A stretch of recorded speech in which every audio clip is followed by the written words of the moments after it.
Yeah, I will always be a warrior. You can't stop me, you can't stop me now. Yeah, I will always be a warrior. You can't lock me, you can't lock me down. I will not lay down my arms. Ready to be covered in scars. Cause I will always be a warrior. Late nights, get lost. Hard work, the cost. Can't quit, can't stop. This world all cut off. Don't have time to waste, not now. Need to find a way to get out. Cause I'm gone in deep. Get lost in the weeds. You know it's all about the conquest. What's next? You gotta put the work in like you're obsessed.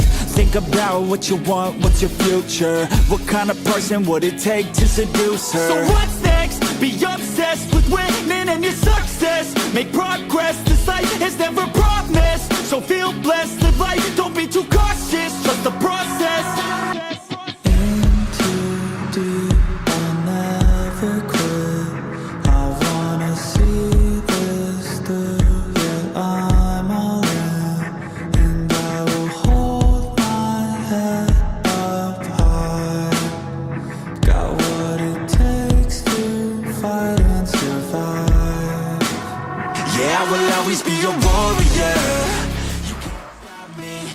Stop me now. Yeah, I will always be a warrior. What's going on? You can't lock me, you can't lock me down. So I just had a hell of an evening.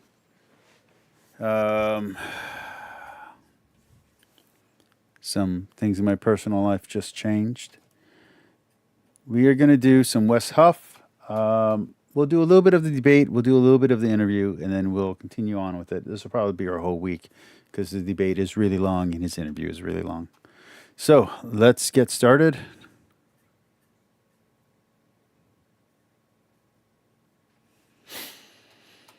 All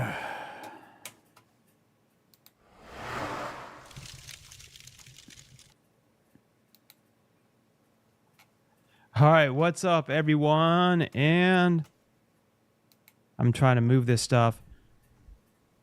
And yeah, they'll do an awesome job editing this intro to make it way more fancy than this. But I'm here with my good man, Billy Carson, who I've known Billy personally for some years now. Yeah.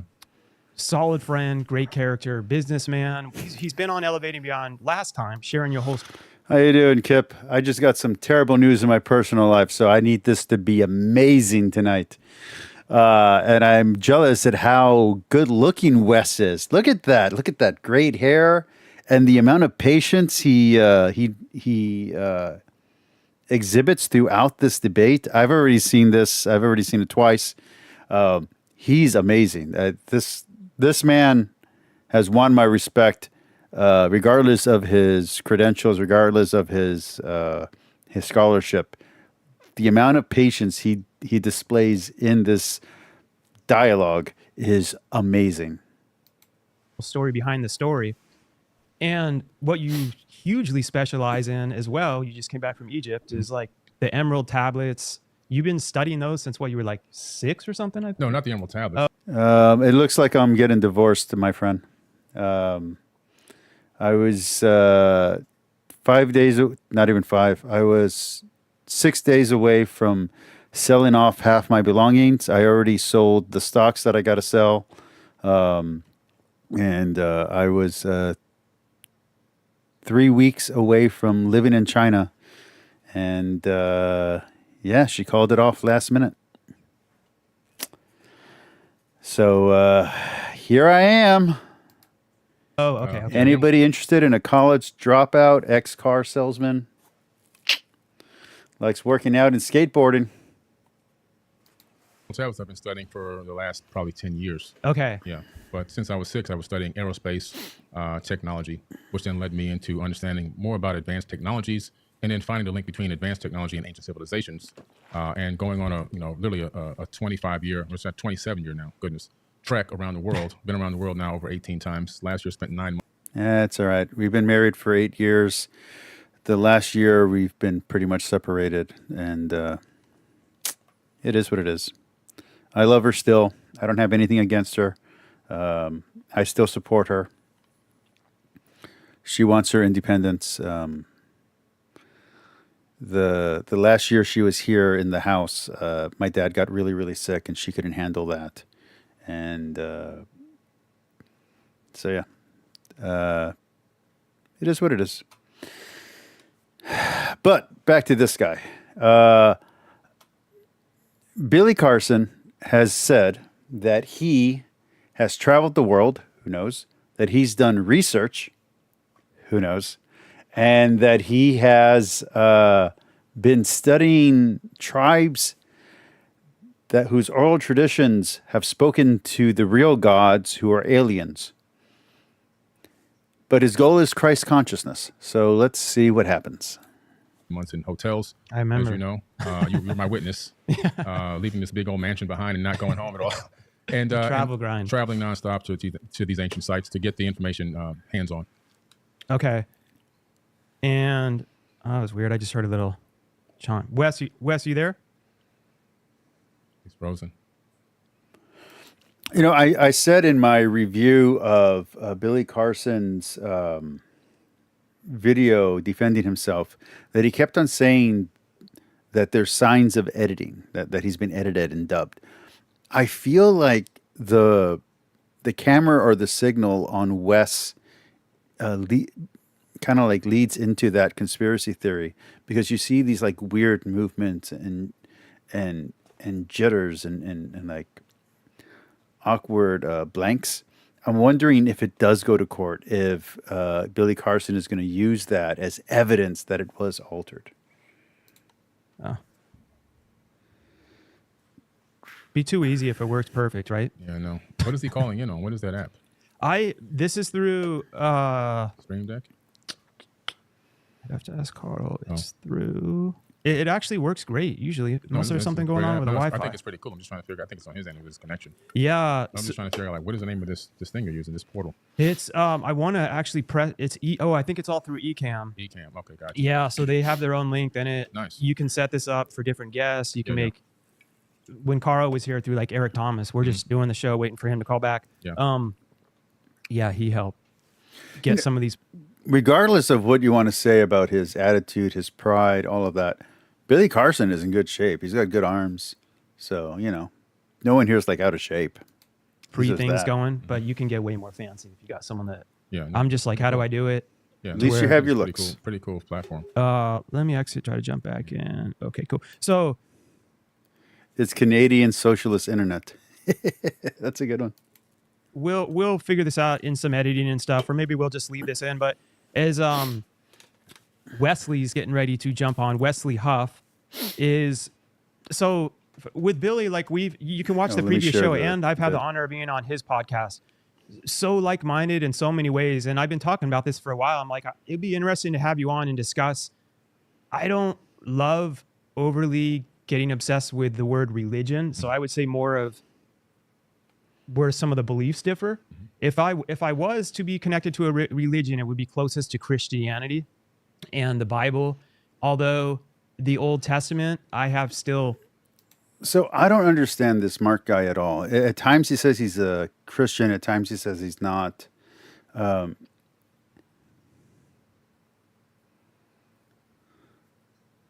Yes, I heard he was near death. I heard, and I heard him give 3 hours of how he almost died of pneumonia, food poisoning. I'm not really sure. You know, what's interesting here is, like I said, going back to the Mark guy, apparently the Mark guy's a millionaire. The Mark guy sounds incredibly, let's use the word ignorant, throughout this entire conversation. So if that guy's a millionaire, I have severely messed up my life. I need to do something completely radically different. It's the New Testament come and Jesus' teachings. I have my whole Come life story here. where Come here. that changed There, me you're welcome. and transformed me belief wise as a person. And okay, it says he's in the green room. Okay.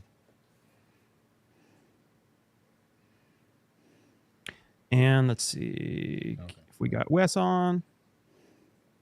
Hello, hello. Wes, we got you back on.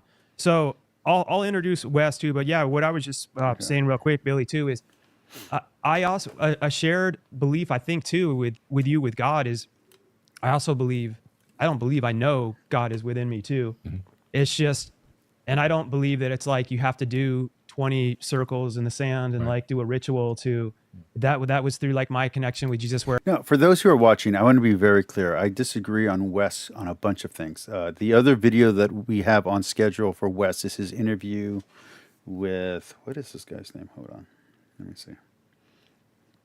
It's an interview that he did recently. Let's see, is it in my watch later?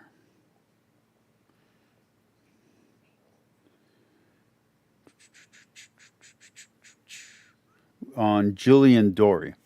So I disagree with Wes on a lot of things. We're going to disagree on how literal or how accurate the Bible is. He has a higher estimation of its historical accuracy than I do. We're going to disagree on the Catholic versus Protestant thing on the Catholic side. We're going to disagree on his estimation of the Church Fathers. I have a higher estimation of their accounting than he does. We're going to disagree on some of the dating. The dating that he prefers is actually earlier than the dating that I'm comfortable with, which is interesting. So just because I like Wes and I think all of us who are going to watch this tonight are going to be on Wes's side. There are places of real disagreement between me and this gentleman here. where I know throughout my life, that's been my, when things are tough, it's like the strength of God is literally within me.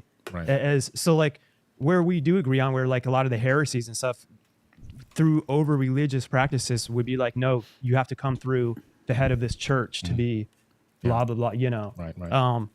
And personally, and we're about to get Wes on, so we can have two really smart people in this talking about it, but I'm just breaking it down to my level of my understanding. That's been what really drew me in, is kind of when Jesus came and flipped all that on its head and was like, no, we're not, what was it, like the Pharisees, like what were the hype? He's like, we're not having to go through all the rules. He's like, they're actually worse than this thief right here, and really looked at what was in people's hearts, you know? Right. And I think that's a beautiful thing. I know it has been for my life. But I'm about, so Wes, now that we got you on, Wesley Huff, historian, linguist, biblical scholar, PhD, and athlete wannabe. I like how you threw that in the bio right there. And Wesley, my man, I think it would be great to, I know you guys were both recently in Egypt. There's tons that I'm interested in that. Has anybody been able to confirm if Carson has really gone to Egypt or done any of the things that he says that he's done? And what he was doing there, if he was actually doing research, or if he was just going to, like, I don't know, the museums and the tourist traps, or was he like actually doing like actual archaeology? Or in this interview, Wes recommends the work of Paul Copan, and calls him a specialist in comparative ancient Near Eastern warfare or something like that. Okay. These things show up in Egypt is baffling to me, but just going right to it, I had here, Billy, you talk about how Jesus was never crucified, which is interesting because my wife, who's a Muslim, they believe that as well. So, okay, we have a problem here already. So if you understand anything about Islam, and for those that don't know, I had a very popular series on my channel a long time ago, reading the Quran. And so it is okay for a Muslim man to marry a non-Muslim woman. It is not all right. It is not allowable for a Muslim woman to marry a non-Muslim man. So that means either they were already married and she converted to Islam after they were married, or there's some inconsistency here about Mark's beliefs and what he understands his wife's beliefs to be. Their beliefs, from what I understand from her, are they don't think that Jesus, as they believe is a prophet, God would have him killed. But I don't think they have any historical evidence, as far as I know, as to what or how or why they believe that. I'm curious for you guys both, and if you want to, I guess, go first, Billy, as to how you came about, like the findings where it seems that Jesus was not crucified, or that's not accurate? Sure. And in my videos, and if you listen to the podcast, the statement is according to the Sinai Bible. Okay. According to the Sinai Bible. He has so burnt the cyanide Bible thing at this point. And I realize that this is now, we're being anachronistic. When he did this, he still had credibility with this. But apparently, there's at least one listing for the cyanide Bible on Amazon. I'm going to look that up while we're watching this. Jesus wasn't crucified in that Bible. And that Bible predates the King James Version of the Bible. And good news, people. If you're wondering, there are Bibles that predate the King James Version. In case you didn't know, there are Bibles that predate the King James Version. King James Version was not the first Bible ever written. Thank you, Billy. This is a incredible revelation. My faith has been shaken. The text there actually is about 12 to 14,000 differences between the Sinai Bible and the King James Version of the Bible, which came much later. And then also one of the things that were interesting is that they discovered the book of Jesus' wife, which is at the Harvard Seminary, which according to some scholars, that's a little controversial, but they claim that this is an accurate record that Jesus may have even been married, which then, So hold on. I just looked up the Sinai Bible on Amazon. We have this Bible that pops up, the other Bible. We have the Dead Sea Scroll Bible. The very first Bible, 144 AD, by Marcion of Sinope, for $9. I'm sure it's from a legitimate publisher. We have the Ethiopian Bible in English, 88 scriptures, including the missing Apocrypha, which I'm sure they call it the Apocrypha and not the Deuterocanonical or anything like that. We have Codex Sinaiticus, the H.T. Anderson New Testament. Interesting. We have the complete 54-book Apocrypha 2022 edition with Deuterocanon. That seems a little redundant, but okay. Ethiopian Bible, the Bible Genesis, the Codex Sinaiticus by G.U. Rachel, the Testamum, the First Christian Holy Bible, Marcionite Church of Christ, the complete Apocrypha, and then we get to German. So I don't see a cyanide Bible on the listings. Or if that's true, it adds more to the hypothesis that maybe he wasn't crucified. Let's hear that again. More to even been married, which then adds more. If that's true, it adds more to. So to be fair, he does say if that's true. There's something there. Hypothesis that maybe he wasn't crucified. I just personally believe that Jesus was an amazing human being.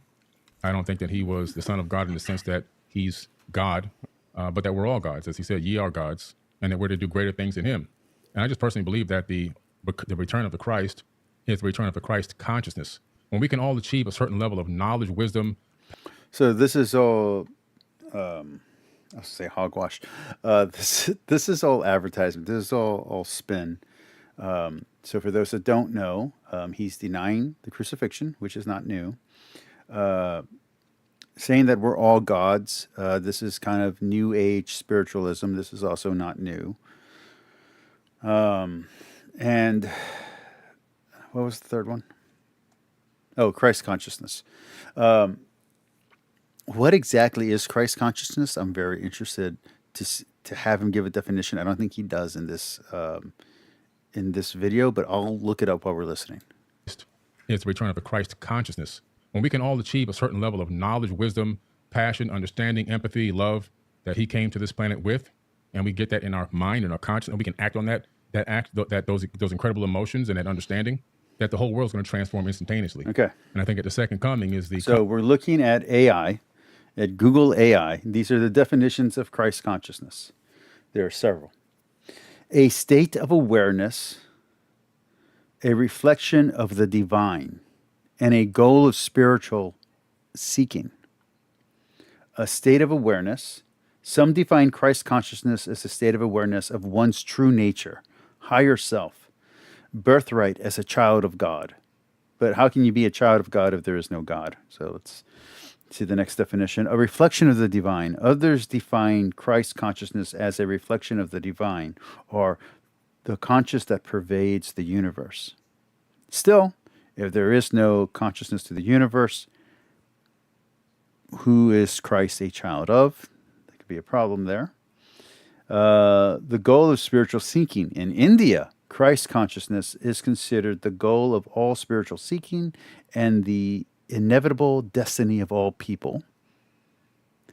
Other aspects of Christ consciousness include a high state of intellectual development and emotional maturity, the anointed one, the second part of the Trinity in Hinduism and Christianity, and the unitive consciousness of the Divine Father.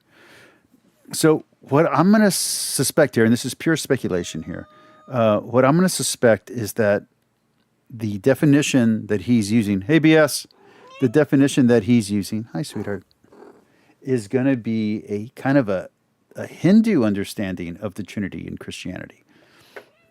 So Christ here might be some kind of incarnation of the one true God, but if he's denying the one true God, so it's not reincarnations, maybe of the universe? Interesting. I'm not really sure how he can have Christ consciousness if he denies a God. That's an interesting aspect to his formulation here that doesn't work. Coming of the Christ consciousness to the planet, not a human being flying back to Earth to save people. That's just my personal understanding of how I've perceived it over many, many years of going through this information and going through all this text. Okay, to be fair, he does have a Band-Aid. We have spotted a Band-Aid. He does have a Band-Aid. Oh, you can't see it in there. Hold on. Okay, if you look over here, we see a Band-Aid. And Wes, I'm gonna let you respond to that. And again, I mean, this is everyone listening to the show. You know, I'm always like challenge everything. I don't know. He's getting more and more credence to the things that he's saying. Mr. Davis, are you sure you're not a part of an international cabal of secular scholars and Protestant apologists who are trying to discredit our friend and leader, Billy Carson? Learn to critically think and continue to come to your conclusions. Even with Jesus, I'm not personally even waiting on that he has to come back to say, I already know I'm, like I said, that strength of God and consciousness is already, I can tap into that right now. And for those wondering, I'm taking this feed from Wes's channel. Please go subscribe to his channel. He's going to need all the support that he can because he's going to probably have to deal with a bunch of BS lawsuits for the next few months. I'm pretty sure all of them will be dismissed. But just in case, show Wes some support and subscribe to his channel if you're not already. So you don't have to wait for him to come back. For those that believe he does, to actually have that like next level of what that's supposed to mean. But Wes, go ahead on for what Billy was talking about. I think with a book in the Harvard Museum, and I heard something about Jesus's wife, which that's yeah. Yeah, well, first let me say, I think it's really cool to not just be in the room proverbially with you, Billy, but be able to interact with you. Because I wish I could be there in person. Unfortunately, Toronto, Canada is a long way away from Florida. It's a little bit of a jaunt. But I really appreciate the fact that you seem to have investigated to a certain degree some of these facts. Do you mind if I ask a clarifying question? Sure. When you say the Sinai Bible, what are you referring to specifically? It's the biblical text that was written. It made it into you can actually look it up on Amazon. It's a Bible called, I have a version at home. It's called the Sinai Bible. Right? I just looked it up. I was not able to find it. From Mount Sinai. I'm assuming that's the mountain that they're referencing there. But they put together their own version of the biblical text. Who's they? That's the question I would have asked. And I don't think Wes asked that question. I would ask, who's they? Who put their own version of the biblical text together? Prior to the King James Version being put out. I have a Bible prior to the King James Version. It's the, why can't I think of it right now? It's the Catholic one. Oh, I have that one. Sure. So when you refer to the Sinai Bible, would you be referring to Codex Sinaiticus? Like the codex that comes? Okay. That's why I was trying to get some clarification. Because, so you can actually go and... The Dewey Reams. So I think it's just the Dewey part, right? The Dewey part is the part that's that comes out before. It's the New Testament that comes out before the King James, and then the Old Testament comes out after the King James, if I'm not mistaken. I could be mistaken. It's been a long time since I've read that intro. And see, Codex Sinaiticus is at the British Library, so you can go and see it. It's on display, and the British Library has actually digitized the entire manuscript. So I work with manuscripts in my linguistic work. This is just so beautiful. I'm an expert on early Christian scribal culture, and particularly in Greek and Coptic manuscripts. I'm an expert on early Christian scribal culture. For those that don't know, that would be writing. I actually have.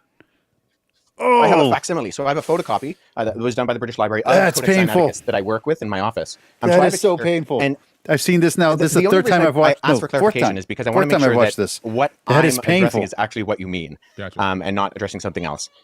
Because the Codex Sinaiticus in particular is just a Greek. It's a 4th century Greek manuscript. Yes, Santiago. Wes is a scholar. He's working on his doctorate degree.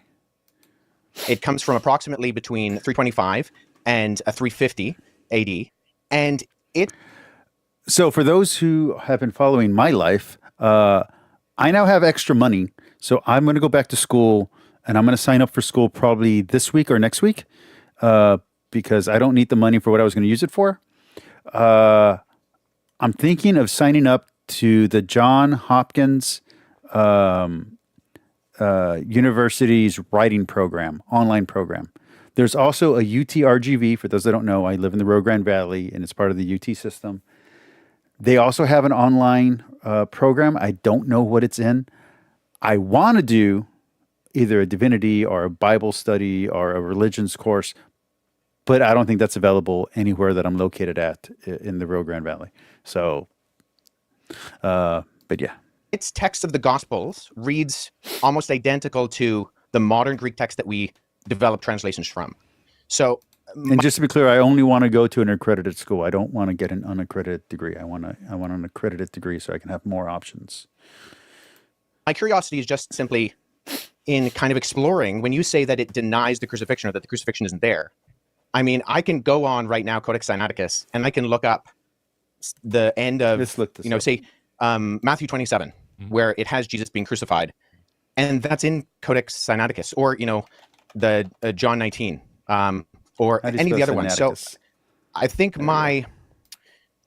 my confusion is that it doesn't read any differently. So actually, are you able to pull up a website with the viewers or listeners or whatever be able to see that? Right now to make sure I have the right the version that I'm looking at. While he's pulling that up too, What are we looking like up? Are I we keep looking up saying Matthew? to all the people that aren't scientists traveling the world and linguists, I don't even know how to pronounce this the right way, like me. Yeah, linguists. What Yeah. cyanide? I keep thinking of cyanide, like the cyanide Bible. So Right. is that like a version?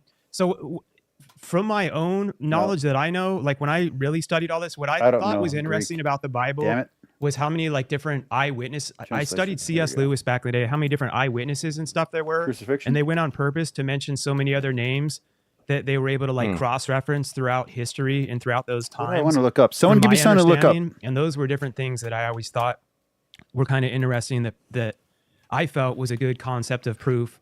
And then I want Billy to answer. And also, I'm just curious, like the My Sinai mind is Bible, literally was blanking. I'm that- like, where's the crucifixion in the Bible? where was that? based Right on? now, Billy could convince me there's no crucifixion in the actual Bible that we have right now. I'm like, where is it located at? Is it John? Is it Matthew? Where's he crucified? Hold on. The text where I was referencing, actually, I was misquoted. I misquoted there. It's the Gospel of Barnabas. Okay, yeah. Well, so that's good. So let's deal with that too, because I've actually worked with. There are Let's two go with manuscripts of the Matthew Gospel of Barnabas. The Gospel of Barnabas is a really interesting document because it is a known forgery, and so that's why I think it's important to get these sources. So at the very start of the Gospel of Barnabas, which we only have two copies of, one is in Ow! Italian and one is in That Spanish. burns. We see right off the bat that the Gospel of Barnabas, not Oh, to be my confused buddy. with either the Epistle of Barnabas or the Acts of Barnabas, which are two apocryphal documents from the 2nd century, but the Gospel of Barnabas in particular. And also in Billy's defense video in his stream, he goes and he says he doesn't say it outright, but he says the Epistle of Barnabas. So he doesn't go with the Gospel of Barnabas, which is where Wes goes here. In his defense, he mentions the Epistle of Barnabas. Just FYI. We know it's a forgery because it does things like in chapter 92, it says that Jesus spent 40 days on Mount Sinai, and then he came to the Jordan River and he walked to Jerusalem. But Mount Sinai is more than a week's journey away from Jerusalem, and neither Mount Sinai nor Jerusalem are close to the Jordan River. So never mind there not being a route from the Jordan River to like around Mount Sinai or going to Jerusalem. No, it won't. But there are internal problems with the Gospel of Barnabas, which indicate that it shows no actual indication of evidence of coming from or even having knowledge of first century Jewish understanding. It actually says Jesus is the Christ, but not the Messiah, which indicates that whoever the author is, he didn't know that those were the same words. And I think a bigger problem is that the Gospel of Barnabas actually paraphrases Dante's Inferno, which was written in 1314. So there's a lot of internal evidences that disqualify the Gospel of Barnabas, never mind the fact that we don't have any evidence of it prior to the 14th century. And none in any other language other than Middle Age Italian Italian and Spanish. But the internal content of the Gospel of Barnabas disqualifies it from being ancient. And then the fact that it's doing things like paraphrasing Dante, or it also refers to a rule of the time of Jubilee, which was changed in the Middle Ages from what it was in the biblical year of Jubilee. And it goes with the Middle Ages concept, not the ancient concept. So I think what I'm getting at is, so I'm a historian, Kip is here. and I deal with sources. So when I'm looking at sources, I want to make sure that I have a methodology by which I approach any type of source. So if there is something that denies the crucifixion, I want to make sure that I'm analyzing it and that the methodology by which I analyze it actually reveals that the content can be accurately tied to the event.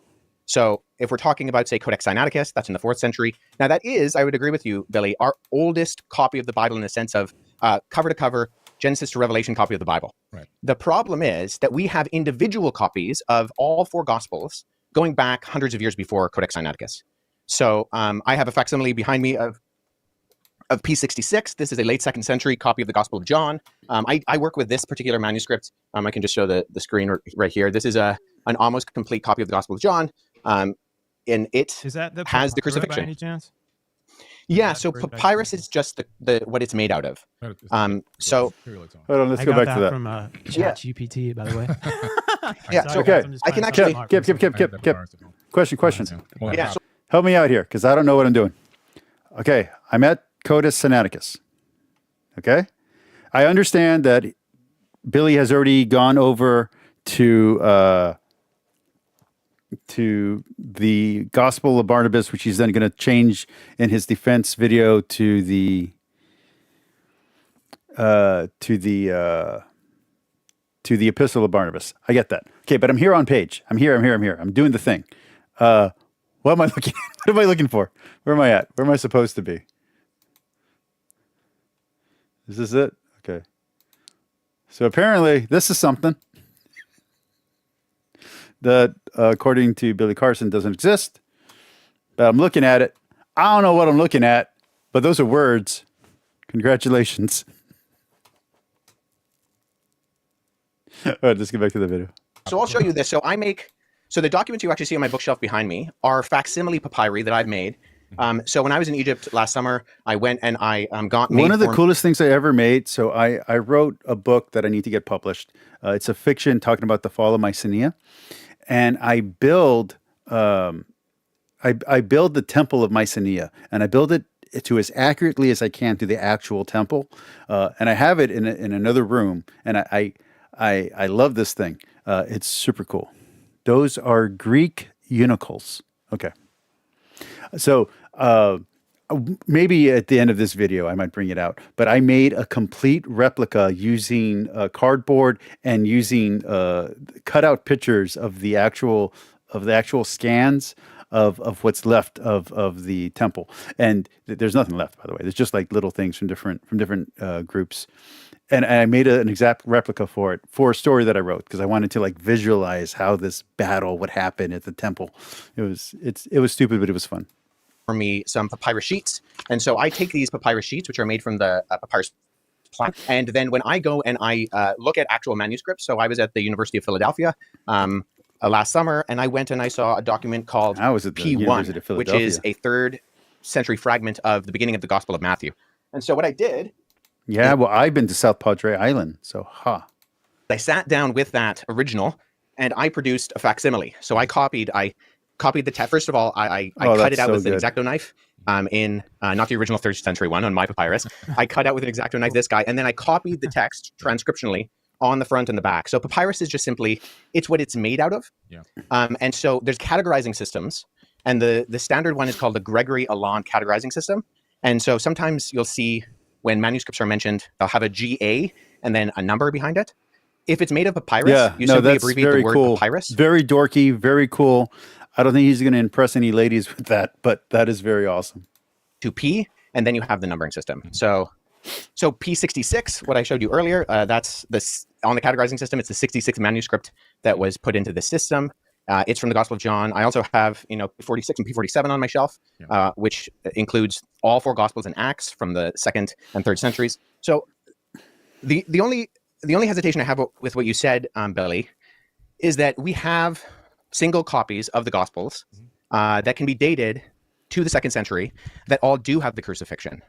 And so if we're relying on something like the Gospel of Barnabas, which is not just like, it's not that there's debate. And again, I'm going to keep defending Billy based on his own defense from last night's video, which I did a commentary on, and you're welcome to watch it. It's an hour and 13 minutes instead of the 3 hours of his video, and it summarizes everything that he talked about.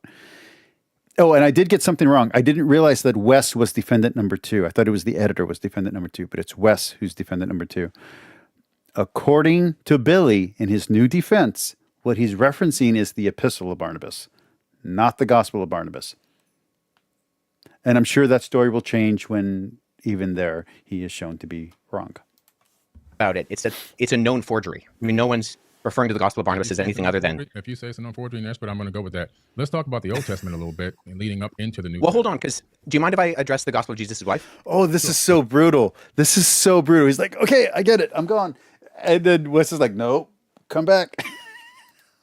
What was her name? Yeah, I'm like trying to write notes like I know what I'm doing, but I'm just curious. So the Gospel of Jesus' wife doesn't actually mention. So oftentimes what happens is that Okay, so are we talking about, and I was confused about this when I watched it the first time, and I was confused about this when I heard Billy's defense on this.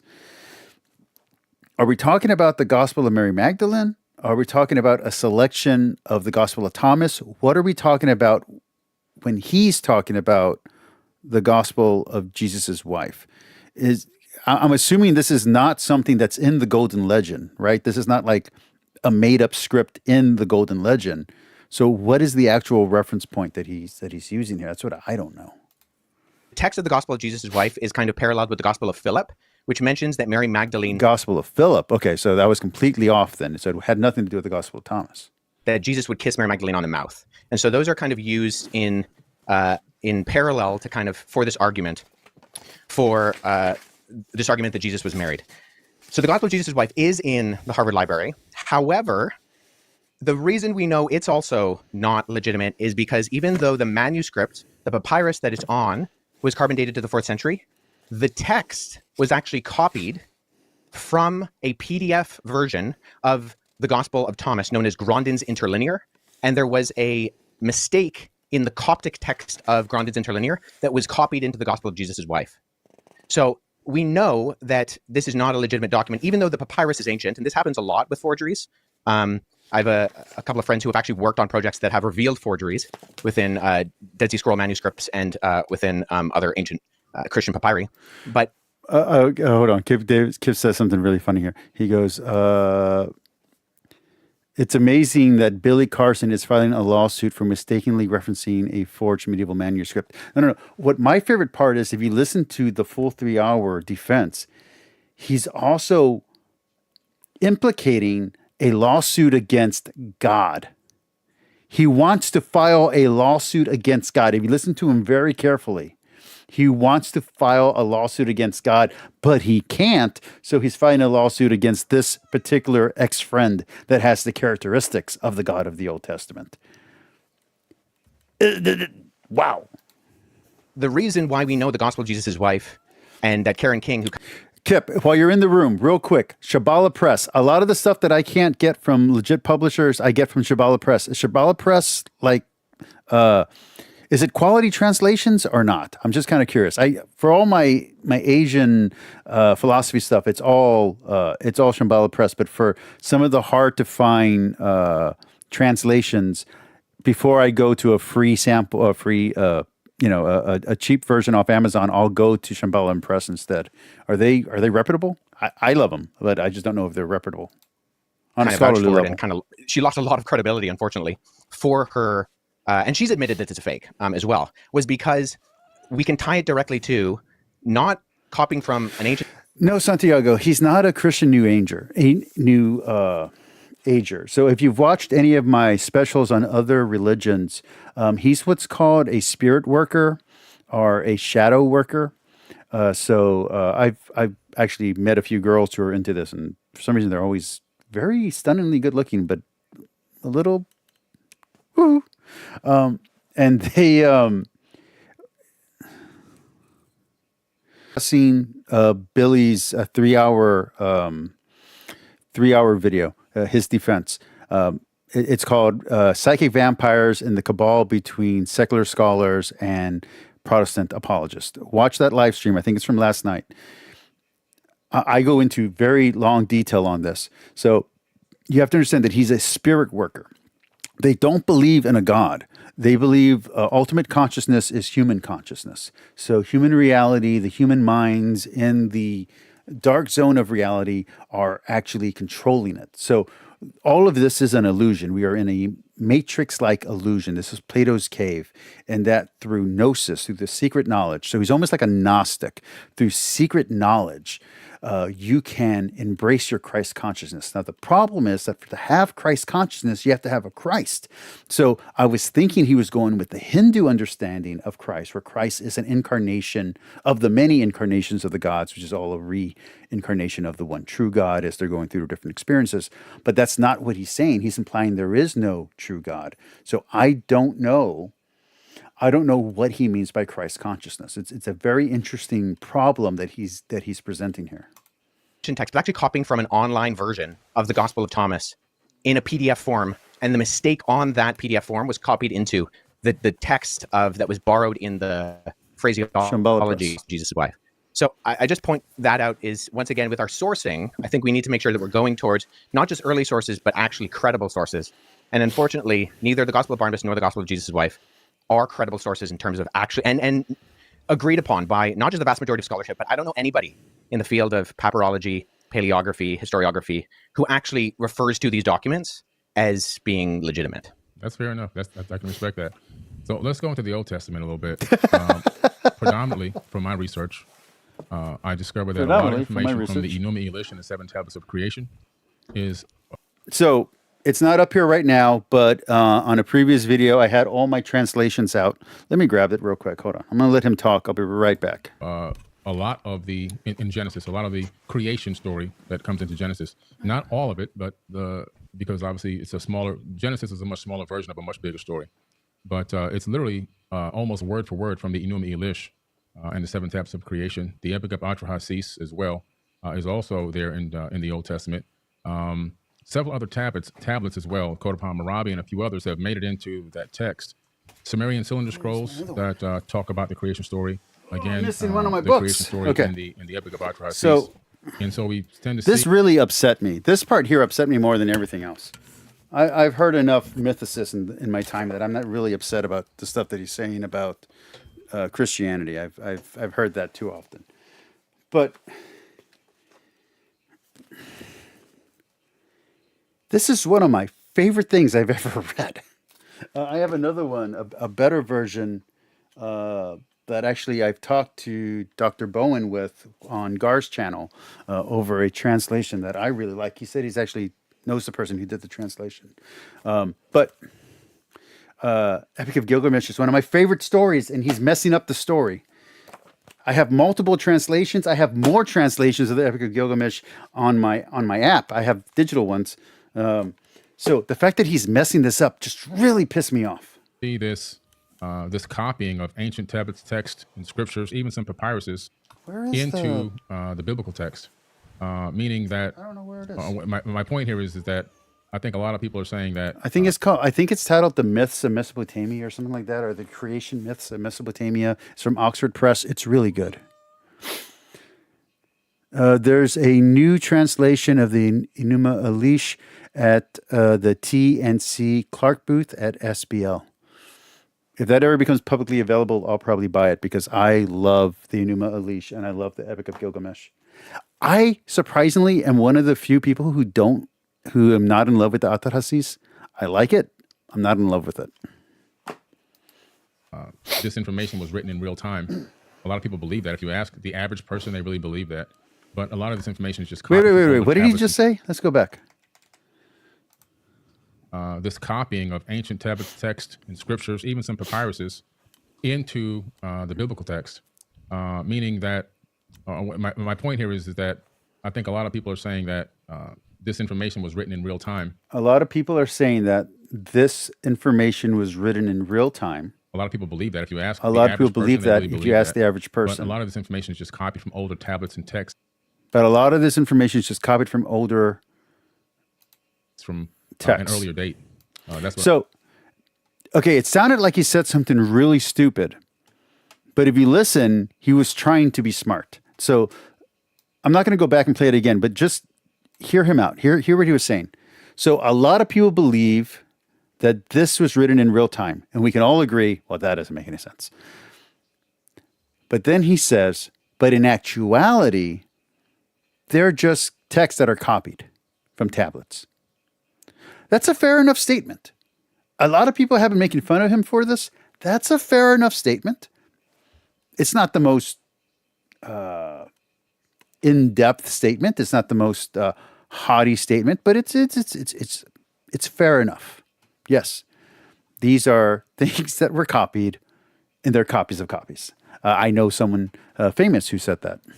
what I found, that it's made it into the canonized Bible, but they never reference that they got it from any other. But it's made it into the canonized Bible. Oh. Well, Kip is here. Because he might disappear again. This is my favorite translation of the Bible. This is my absolute number one favorite. It is not accurate. That's not what I'm saying. I love the way this one reads. It is beautiful. I think it's just the New Jerusalem Bible, but it's Catholicized. They take out the name of God and they put Lord and Almighty and God. But yeah, this is my favorite translation. Just FYI.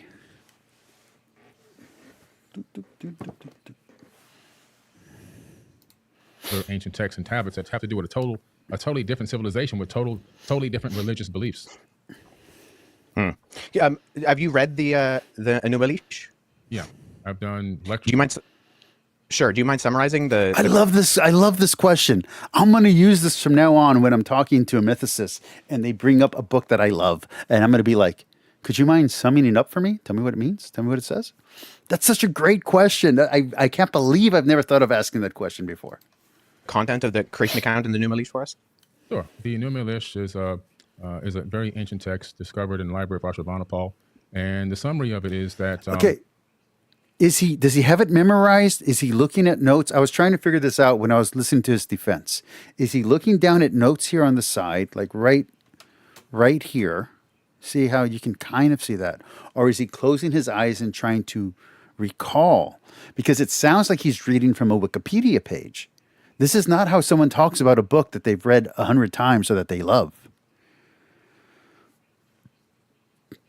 Kip says, terrifying, just terrifying that Billy Carson has done lectures on the Enuma Elish. Oh yeah. Oh yeah. Oh yeah. That's not good. That's a terrible, that scares me. Wait until you, I don't know if you already heard it. Wait until you hear his version. It's an amazing version. Yeah, here, hit play.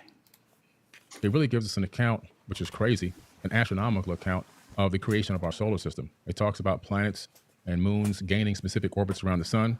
It talks about a huge planet named Tiamat, 46 times larger than Earth. Earth didn't exist at the time that this, according to the author of this text, which is pretty interesting. And then there talks about a nemesis of sorts. In the original version, it's called Nibiru, but in a more recent version, still thousands of years old, the name was changed to Marduk. Marduk is in the Jewish American Library, in the biblical text, in the Torah, and so forth. Very popular figure in ancient times in the religious books. The one that I would Marduk recommend, wanted to be the destroyer, so Marduk. the one that I like reading is this guy right here. I think it's really good. It has a nice collection of different tales. It has the Epic of Gilgamesh, the Descent of Ishtar, the Nurgle, and I can't pronounce the other one, the Apara, the Et Ana, the Anzul, the Epic of Creation, and the Theogony of Duna, and Edda, and Ish-Un. I'm probably not pronouncing any of that correctly. But there you go. I love this one. I read this one, I think, in like 3 days. I usually take about a month to read any book. I read this in 3 days. It's really good. And then this is, again, Shabala Press, the Gnostic Bible. Marduk is the one that during its next orbit towards Tiamat, crashed into Tiamat and destroyed Tiamat. A huge chunk of it swung away, recoalesced, taking the water, land. Okay, now, I don't know if anyone here has listened to either Maps of Meaning or has read 12 Rules for Life, but Jordan Peterson does have a version of the Enigma Elish in his conversation. And even that version doesn't come close to what Billy Carson is talking about. I don't know where he's getting the planets and the aliens from. I can only, again, when I first heard this, I thought he was talking from Hinduism, because in Hinduism there is an implication that the gods are aliens, okay, that they're spaceships at that big battle. If you're wondering what I'm talking about, here we go. Let me see where are you guys. No, not there. It's a one up. Hold on. I'm going to hit play and let him keep talking, and I'll show you guys what I'm talking about. And organic material, which basically recoalesced as our planet here, Earth. And the rest of it broke up into pieces. Some of it turned into the asteroid belt. Excuse me, other parts of it were if you thrown read towards the sun, and things some like were the Rig thrown Veda towards the inner Oort cloud, towards the outer edge of the solar system. and This Bhagavad this Gita, planet or this moonlet, you'll that orbited, see supposedly there a brown are dwarf, basing on the description of it. gained a very ways strange to orbit around interpret our the sun. gods as being aliens. As being We have from the outer scientific space. evidence now also to match with NASA's data, where we see that Saturn and I believe Neptune switch places. Uranus is flipped on its side, and that's more evidence that something came through our solar system in ancient This one times has a and lot of gravitationally commentary really on it. tugged at planets here and switched up their orbits and even pulled the axis of a planet on its own side, where the equator is now running north and south. So a little bit of modern And then astrophysics. this kind of one backs has up some what really these good ancient texts are saying. explanations. If you want to learn, But the Enumlish also then if you want to learn more about, I don't want to say Christ consciousness. You want to learn more about the Hindu idea of the gods. Can I recommend Indian philosophy? This is by Radha Kirschman and more. It's from Princeton University Press. This has some really good explanations on the Hindu idea of consciousness, of the Hindu idea of the gods. This is where you should go. Don't go to Billy Carson. Begins to talk about the fact that these beings, it kind of cuts into the fact that these beings, are on Earth and at some point begin to engage mankind. In other words, they didn't create people from scratch, but they engaged the existing hominid and began to utilize us as workers for their workforce. In the Atrahasis epic, you see a much similar story, slightly later date period, but still thousands of years old, the epic of Atrahasis. And we see a very similar story. And we see where the sons of God literally came down to Earth. They came from Mars, according to this text, if you read the translation of the planet Mars and to English. And then they went to battle. They were going to go to battle in South Africa. Mars in South Africa. Against Enki and Lil and Anu. And Why? Why is he wording it this way? I just don't. I don't understand. I don't get it. And they come to terms without going to battle. They argue that they needed women, human women, believe it or not. And they also wanted a workforce. They didn't want to continue to do the labor. They were cleaning out the Tigris and Euphrates rivers, digging canals, building cities on Earth. No, Kip. No. This is most definitely the story of the Enuma Elish I remember. I loved it when other gods from other pantheons show up and there end up being giant planets that crash into each other. What are you talking about? And according to the text on Mars, not according to me.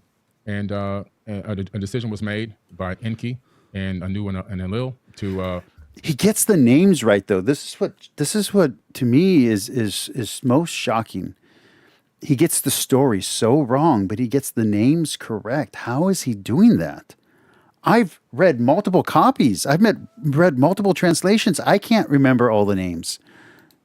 Allow this experiment to happen, where they would take the existing hominid here, they would slay one of the gods, meaning that they would, in my opinion, that doesn't mean that they're going to kill it, but somehow some type of genetic modification or manipulation, in my personal opinion. At the 1 hour mark, guys, I'm going to take a short break to go grab some water. I'm out of Monster, and I don't want to drink too many of these. I don't want to be up all night. It's my personal hypothesis. But in the end, it ends up being that human beings are now doing a lot of this labor and worshiping these people as gods, as they, my personal opinion, masqueraded as gods. A lot of stories there, parallel stories that you see in the Bible, even the Tower of Babel incident and many other crazy stories that are in the Bible. You can find a lot of those true stories in the ancient texts, like the epic. See, here's what's, again, this is the dangers. I called this in my video analyzing his defense. This is the dangers of denying, honey, I'm talking. These are the dangers of, Billy has never read the Enuma Elish. He has read, oh my good girl, just come up. Just come here. Come here. Come on. I'm trying to talk. Just. Okay. I got there. Yeah, here. You want to talk to the people? Here, go ahead. Tell them what your opinion is of Billy Carson and the Enuma Elish. Anything to say for yourself?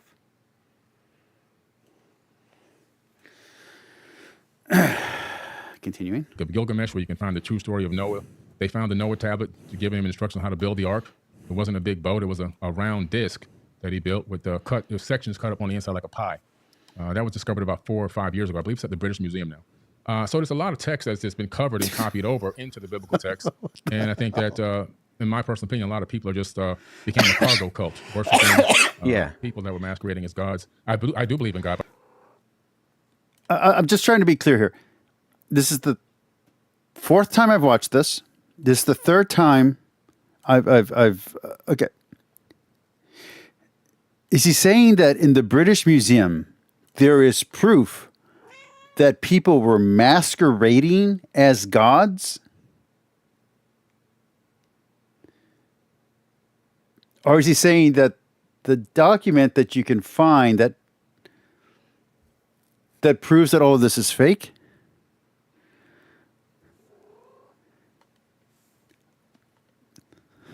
Okay. By the way, let me make this clear. I believe in God. I believe there's a creator of the universe. I believe. Okay, wait a minute. You were denying God in your defense, and you're denying God in your opening, and now you're saying you believe in God. So then Christ consciousness is the child of God, and it's the universal consciousness that connects us all. Okay, so you are using the Hindu understanding of Christ.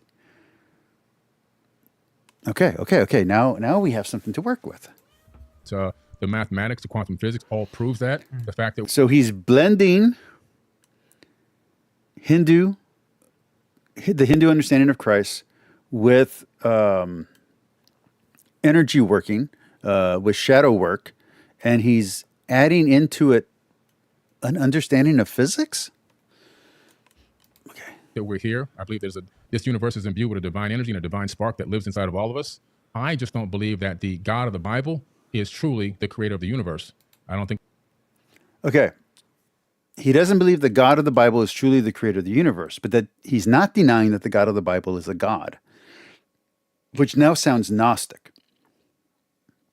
So he's a Gnostic Hindu? I think that God needs money. I don't think that God needs. Sure. Do you mind if I just jump in here for a second? Because I think we've kind of gone on from the original question. I appreciate that. I do have a few issues. I appreciate that.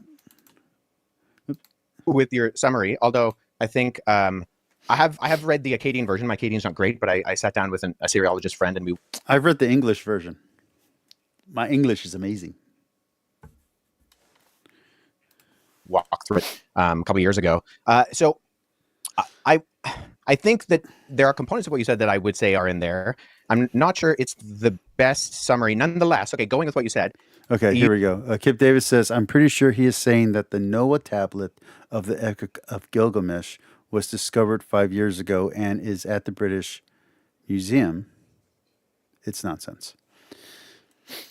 You said that there were like verbatim parallels with the biblical creation story. Even just going off with what you said, which I Okay, think so this is what I was saying. So this is what I was saying earlier. So the dangers of, and again, a danger or a risk does not mean that it's false. I want to be very clear here. When I say a danger or a risk, that does not mean that the risk means that the conclusion is false.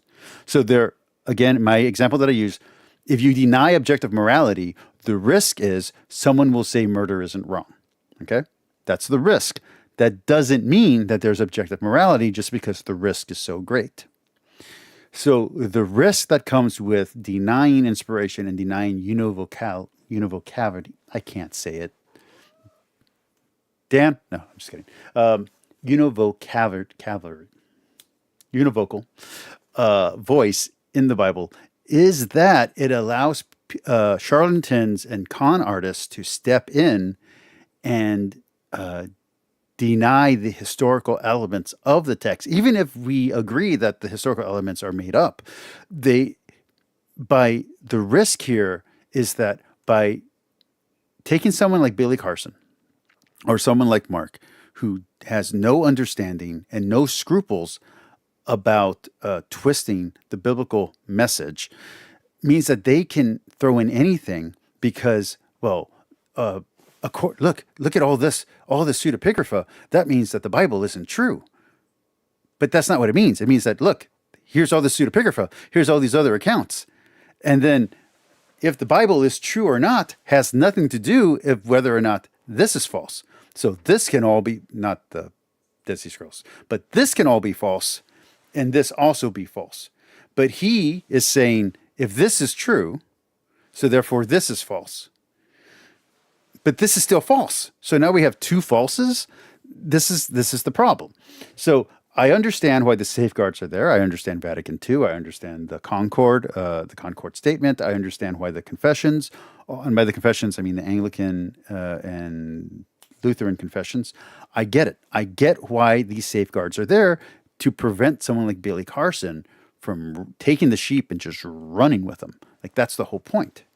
there are components of it that I would agree with. The Battle of the Gods. The concept of Enki and the younger. Dogma is there to protect sheep, the gullible, from people like Billy Carson. That's what dogma is for. That is to keep you from going too far off the edges. And Wes's dogma is different than my dogma. I want to be very clear. Wes is a staunch Protestant, and he's defending Protestant ideals. But notice how Carson cannot stand up to the Protestant ideals. That is the point of safety guards. That is the point of these defenses. Gods, and they fight Tiamat, and then Marduk, who swears he'll defeat Tiamat, and Kwenku, who kills Tiamat by shooting her with an arrow, and there's this big battle. I almost feel like if there was dogma around the Enuma Elish, if there was dogma around the Greek gods and Roman gods, you would have stronger defenses against people who want to use paganism as a way to exploit suckers. I think there is a point to dogma, and I think there is a healthy defense of things. That's probably the wrong word I'm using. End up being the earth and the sky and even us, because we are the end result of that battle. I'm just curious, when you say that there are not just parallels, but there's actual copying, looking at Genesis chapter 1 and 2, where the creation story is summarized in the Bible, what are the actual kind of parallels there that you're looking to? Because as someone who's read both, I not only do I not find parallels, I actually, and this is the majority of ancient Near Eastern scholarship with me, think that Genesis. Wes, thank you for including me in scholarship. I'll take my degree now. Thank you. Genesis chapter 1 is actually an apologetic against documents like the Enuma Elish. So what are the parallels there? So just to be clear, this is the Catholic teaching. This is the Catholic belief. I have not read the new Ignatius Press Study Bible, so we might have a different story in a few months, few years. But most of the Catholic study Bibles that I have read, in fact, all of the study Bibles that I have read, consider the opening books of Genesis, at least the first half of Genesis, to be polemic, to be a philosophical argument against the other religions of the day, the dominant cultures of the day, and it's an answer to, it's an answer against, it's a pushback, it's a way to define the culture and to differentiate the Jewish beliefs from the rest of the religions. So it's fighting against consensus. That's consistent with what different popes have said. That's consistent with Catholic teaching. That's consistent with Vatican II. That's consistent with the Catechism. Separated the waters from the waters, for example. That's in the Enuma Elish, and that's also in the biblical text. So I'm very surprised to hear Wes, who has argued for the literalism of the Bible on shows like Allie Beth Stuckey and the other lady who I can never remember her name. I'm very surprised that he takes the angle of this is a counter apologetic, which translates to my word, polemic. So I think that's very interesting that as a Protestant, I'm here talking about religion. I think it's very interesting that as a Protestant, he's able to hold to a polemic element of the opening of Genesis. That is something most Protestants are very uncomfortable with. Like, I think James White probably just blew a gasket when he heard this. Okay, that I would agree is a parallel. The only reason I highlight that is that if you're making this the argument, because if you brought it up, and I mean this with all due respect, there are superficial parallels. I would agree. The separation of the water, the concept of the earth being formless and void. That's also in the Enuma Elish. However, I think all the other details, it's the details. Okay, Santiago's asking a question here. How much did ancient legends and myth varied from region and time? For example, would an Athenian telling the Iliad differ greatly from the telling of a Spartan or Macedonian version? That is a very interesting question, and that is something that I have looked into deeply. I am not a scholar on this. I'm not an expert on this. So, according to W.H.D. Rouse, the answer is yes. I have some of somewhere up here. I have some of W.H.D. Rouse historic writings on history and stuff like that. But in the opening of the Iliad and the Odyssey, if you read his version and you read the Fraggles version, they're extremely different. And the reason for that is because, according to Rouse, this is assuming that his telling of how he got the story is true. He went to go talk to fishermen in Greece, and he went to different regions to hear different oral traditions of the Iliad and the Odyssey being sung. For those that don't know, it is a song. It's supposed to be sung as stories. That's how it's supposed to be memorizable. So because it's sung as stories and it's told over and over again, and you don't tell the whole story, you tell different scenes and different places that are appropriate. So you're on the sea, you're showing tourists around, here's where this battle took place, here's where this hero is from, and then you tell the story. And so by doing that, you will have different versions, different oral versions of the same tradition. I'm basing all of this on W.H.D. Rouse. If he's a con artist, I've been conned. Make the difference. And if we're looking at not the superficial crossovers, but the actual themes and concepts of what it's saying, you don't have a creation within 7 days. I'm not going to take the Enuma Elish and put it into the biblical text. There are certain words that they utilize that let me know that they copied it from that text.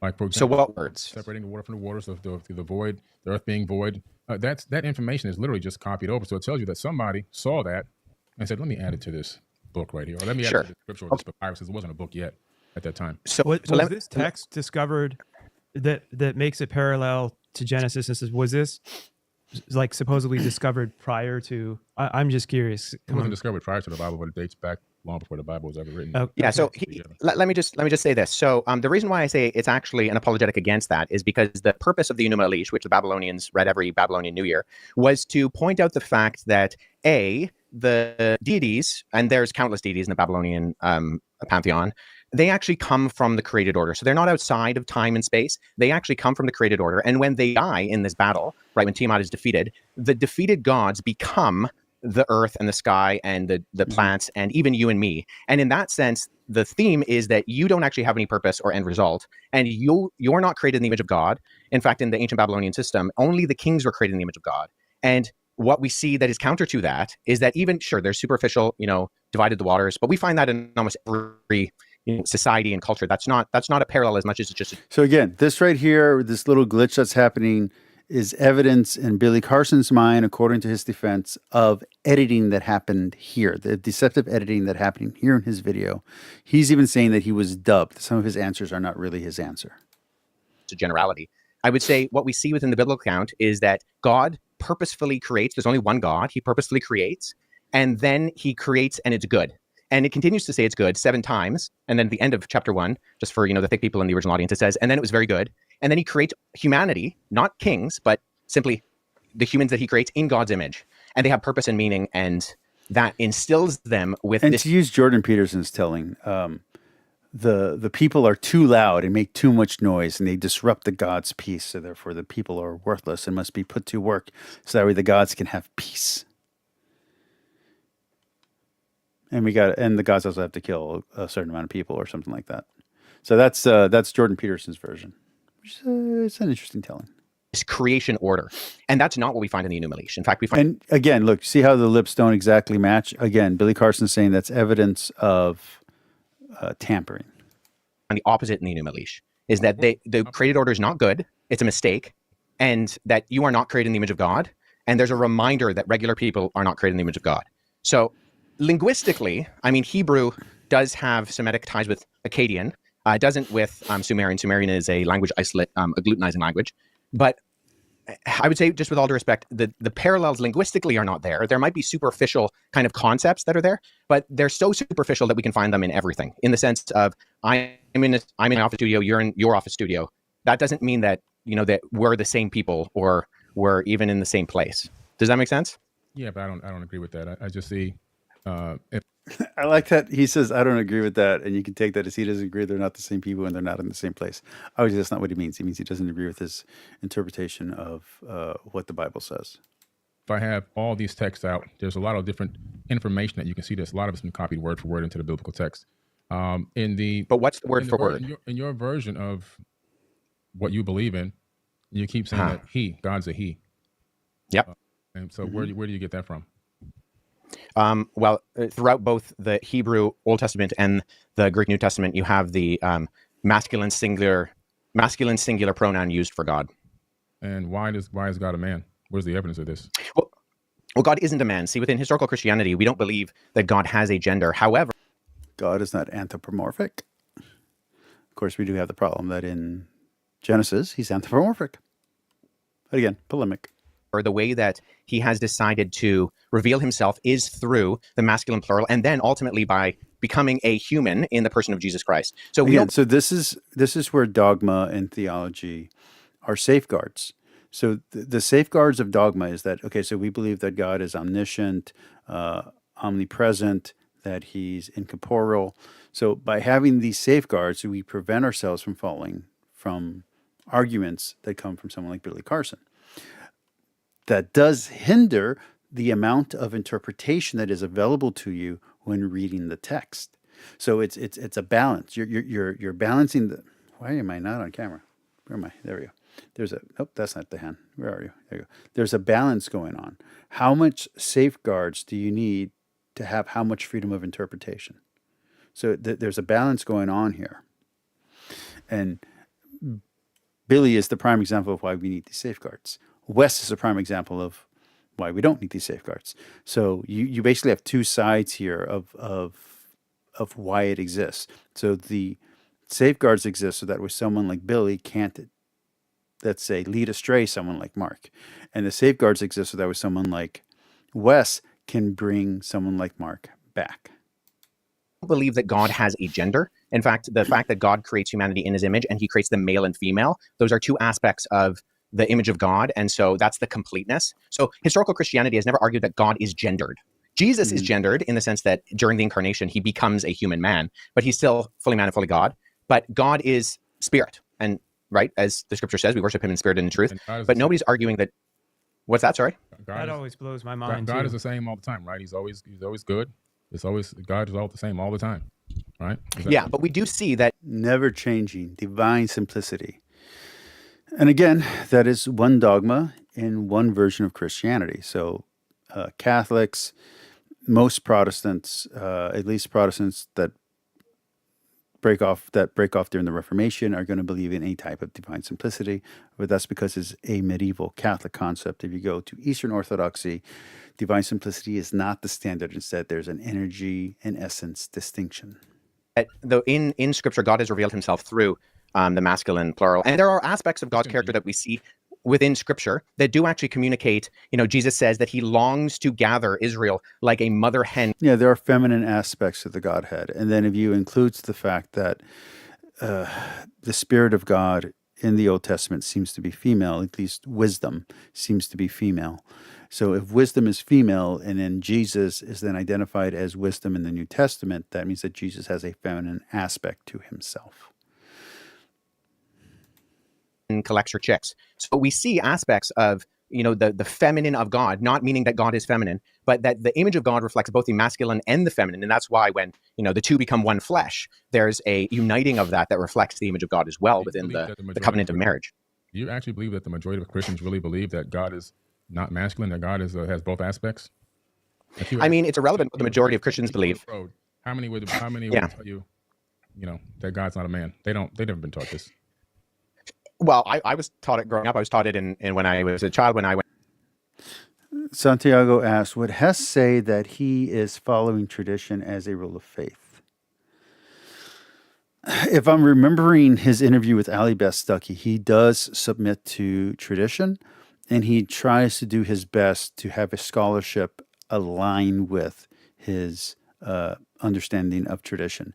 And at least on a scholarly level, he says he doesn't let his tradition influence or he tries not to let it affect his scholarly work. But in his personal faith level, he goes with tradition over what the scholarly consensus is. Now, I am trying to remember an interview I watched a year ago on a show from a person I don't really enjoy listening to, Ali Beth Stuckey. So, many, many caveats to what I just said. But assuming that my memory is correct, that is how he tries to hold both views at the same time. I went to seminary, when I went to Bible college, I was taught it in graduate school. I would say I would say a few things to that. I would say, in one sense, it's irrelevant what the majority of Christians believe, because what historical biblical Christianity articulates is what they should believe. There are Christians who run around saying all sorts of things that are not in conformity to biblical, historical, Orthodox Christianity. Right. And they shouldn't believe that, because it's irrelevant. And so if one Christian believes something that is not in line with biblical Christianity, I mean, that's on them. So God is not gendered, but He does express through inspired Scripture the masculine the masculine pronoun. That's pretty convenient. I mean, for an all-knowing, all-loving God to understand that human beings are going to take that and abuse it to put their boot on the neck of women for eons. It's pretty interesting. Also, I'm trying to understand. Yeah, I mean, so hold on. Let me speak to that, because it is interesting that. Quick, guys, I have to. Yeah, sure. So this is really disappointing. And this is the first point in the debate where I really got turned off, and where if I wasn't watching it for the sake of hearing this debacle, I would have turned it off immediately. What Carson said is incredibly inflammatory and needs to be answered. What Wes was going to answer, we'll never know, because Mark rattles on and on and on, and we never hear the response. The question gets lost in the ether, and that is very sad. I think Wes would probably answer the way that most apologists answer, which is that through the development of the religion, through the dogmas, through the development of culture and society, eventually women get their freedom, and the people who were supporting that is, I mean, there's people on both sides, but we're Christians. So I think that's where Wes was going to go, but I think the other place that he could have gone is that the dignity of women is recognized in the Old Testament multiple times. It's recognized in the New Testament multiple times. What God was doing was very revolutionary, and that He had women among His apostles, and He had women among His followers.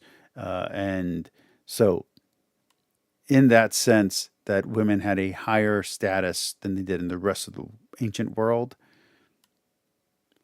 I'm pretty sure Kip and all the other, as I like to call them, the dark magisterium would probably disagree with everything I just said, but I'm pretty sure that's where Wes would have gone. If it was only for the Old Testament, I would have a hard time following a lot of stuff. So you wouldn't be a Jew.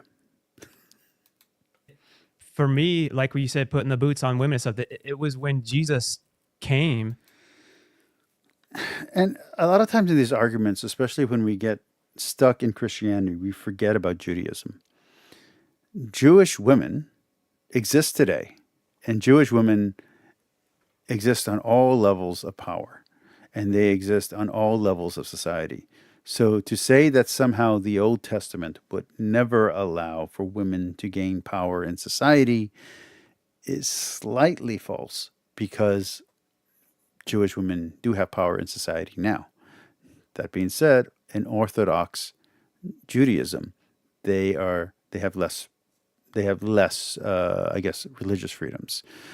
So something to be said for that. That when they were literally like, oh, if a woman, you can just accuse a female of having an affair and murder her, and that's like okay. That he was Again, if you have the Jewish commentaries in the Art Scroll, I don't know if it's the Shemesh or if it's one of the later ones, but if you read these kind of like rabbinical commentaries from Art Scroll, you can see how the rabbis handle these verses, and for the most part, they're not as brutal as the raw verse by itself reads. just reminds me of anyone Or that basically challenged everything, and people would say that it didn't contradict what's in the Old Testament. Okay, so again, we're not going to go through this whole video today. I also still want to get through Wes's interview. We might go maybe another 10 or 20 minutes on this, and then we'll go ahead and stop, and we'll continue on the video tomorrow. As long as it's up on Wes's website, on Wes's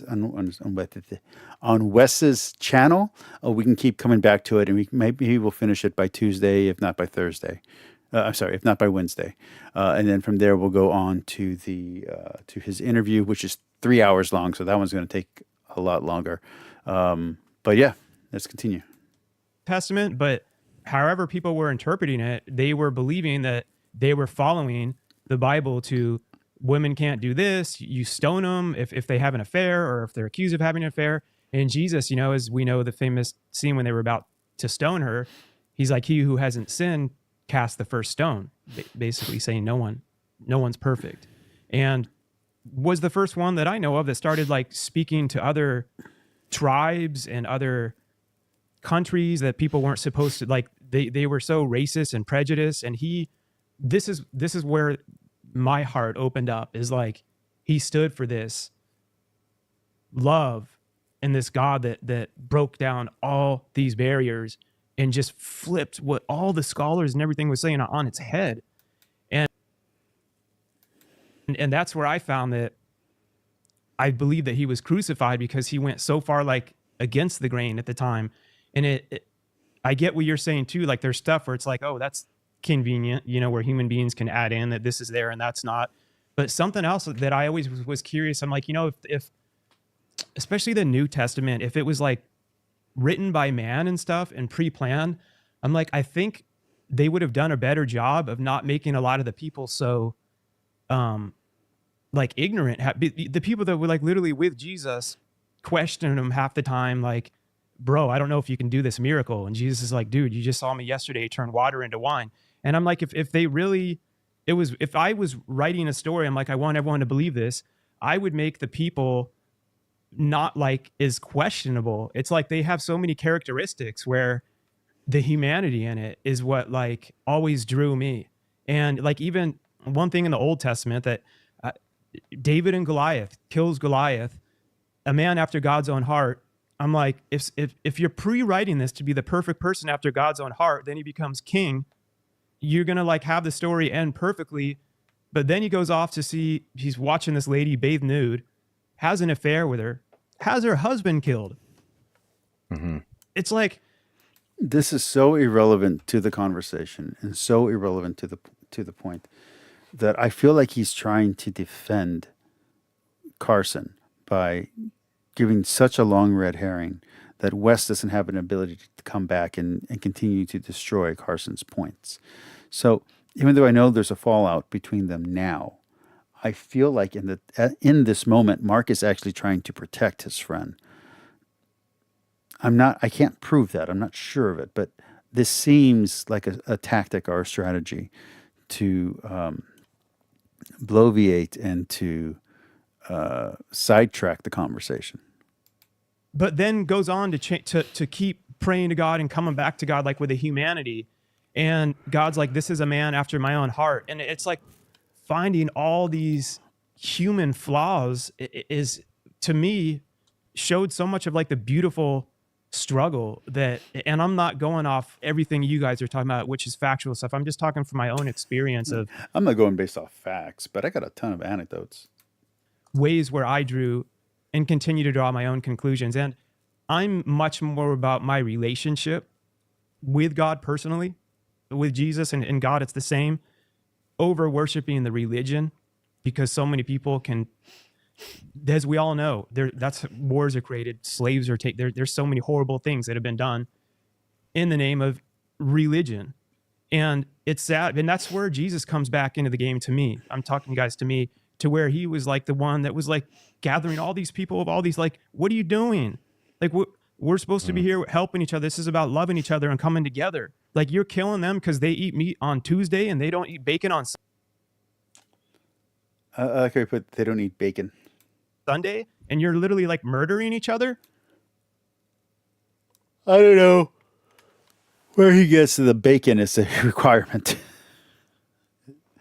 I'm guessing he's misinterpreting Peter's dream. It's so messed up. So I get where people look at different organized. We're gonna go 3 more minutes, guys, and then I'm gonna go work out because I've had an emotionally wreck of a day, and the room isn't getting too crowded. So I think we're gonna call it a night in about 3 minutes. Okay. Religion and stuff, and they're like, this is horrible. Like, on behalf of Christians, I'm like, I'm fully apologetic for. I mean, we've already heard all the big things anyway. There's going to be some stuff later on in here that's also interesting, but for the most part, the rest of this debate is irrelevant to the topic at hand, which is weird because we're only 44 minutes in. At the Crusades, it's like in the name of Catholicism. So he's talking about the problem of evil. He's talking about the problem of hypocrisy. These are philosophical and theological problems. These are not scholarly issues when it comes to textual criticism. Catholicism, there's so many horrible things that it's like in the name of Catholicism, there's so many horrible things that human beings have done. And I'm speaking as someone that I would call myself a Christian. So I guess he has an anti-Catholic stance. Maybe, I don't know. It's kind of unclear. And I'm just letting everyone know that I'm open, critical thinker, and how I've continued to find my own beliefs, because I never sat By the here way, ignorant. According to Billy Carson, this man's a millionaire. What are we all doing wrong? And was like, nope, throughout history, they've all been perfect. It's like, through the Crusades, they went through and committed genocide, rape, some of the most awful stuff, wearing these huge crosses. And I'm like, but God wasn't with them. They said he was, but that's why I also believe in the devil. And I don't believe he's this dude with a pitchfork and a red tail. I think it's more comes, in energy and thoughts, and comes in people. Energy and thoughts. So this is going more to the Billy Carson stuff about energy working and Christ consciousness. So I guess there's a Satan consciousness or Luciferian consciousness. Not sure. And it's like, oh, dark talk energy to this versus guy light energy. who's rising in power. You should start conquering that other country in the name of Again, this still sounds like Gnosticism. And do it in the name of God. And then, that's the way I look at things. So anyway, go ahead. I had to just throw in. Yeah, I mean, there's a really great resource written by a friend of mine, John Dixon. It's a book called Bullies and Saints, where he goes through a lot of the instances of we're obviously going to find abuses, and every human being is going to find a way to exploit whatever is presented to them. So in one sense, I think there's an Orthodox expression, Orthodox meaning Greek Orthodox expression, that some of the greatest sinners make the best saints. think we can say, isn't it convenient that God used the masculine plural pronoun? Or sorry, the masculine pronoun. I keep saying plural. It's just a mistake. The masculine pronoun. And we can say, oh, sure, that's convenient, maybe. But it is how he has revealed himself to us. And it's not his fault. We're good here. I'm going to go ahead and stop right now. Because like I said, I've had kind of a rough day and I need to process. I need to exercise. I need to figure out what I'm going to do with the rest of my life. So I will see you all tomorrow. We will continue with this. Hopefully I will have my head on straight and we can keep going. Well, after this video, we're going to do the interviews with Wes. We might not even come back to this because pretty much all the important stuff was said. I don't know. I'll gauge how I'm feeling about it tomorrow. I hope you all enjoyed this. I hope this was a fun night for you all. I want to thank Santiago for coming by. Dr. Kip Davis, thank you so much for gracing my page and adding a small tidbit of legitimacy to my random and nonsensical channel. Thomas, thank you so much. I've always appreciated when you're here. B.S. Lewis, if you're still in the room, thank you, brother, for coming in. And that's it. That's everybody who talked today. Again, if you like this channel and you want this channel to keep going, please subscribe, please share. Now I need this channel to grow more than ever. And like I said, I need to go back to college because my life just took a big detour tonight. So pray for me. Anyone out there who's a Catholic or a Christian in any kind of way, please, please, please pray for me. Have a great one. And good night, everyone. Let's hear some music.